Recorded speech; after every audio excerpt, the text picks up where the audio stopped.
চট্টলার মুসলমানেরা স্বাধীনতার ঘোষণা এই চট্টগ্রাম থেকে স্বাধীনতার মহান ঘোষক প্রেসিডেন্ট জিয়াউর রহমান সাহেব দিয়েছিলেন। বাংলাদেশে ৭১ সালে স্বাধীনতার ঘোষণা এখান থেকেই হয়েছিল। আপনাদেরই এক গর্বিত সন্তান সবার আগে চিৎকার দিয়ে বলেছিলেন উই রিবর্ন। তিনি হচ্ছেন এলডিপির সম্মানিত সভাপতি ডক্টর কর্নেল অলি আহমদ বীর বিক্রম।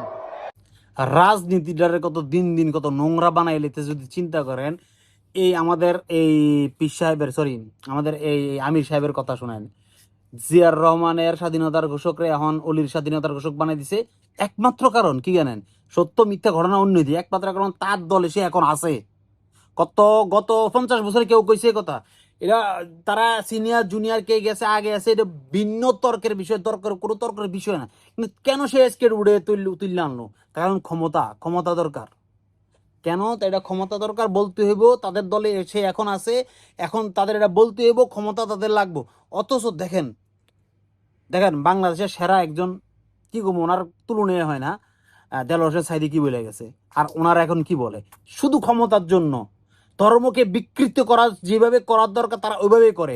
তাদের কিছু বট বাহিনী আছে, এই বট বাহিনী এগুলোর উত্তর দিবে না, যে তারা যে ধর্মের অবব্যাখ্যা করতেছে এগুলোর উত্তর দিবে না। কেবল একটা চাঁদাবাজ বলতে বাধ্য হয়, কিছু কিছু কথা বলতে চাই না, বলতে চাই কিন্তু সেটা বলতে পারি না, বলারও দরকার প্রয়োজন মনে করি না।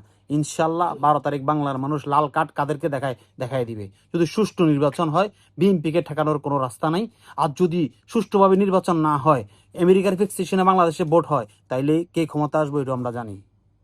এই যে তারা মিথ্যাচার করছে না, এই মিথ্যাচার করাটা আমি আমার কমেন্ট বক্সে সব দিয়ে দেবো।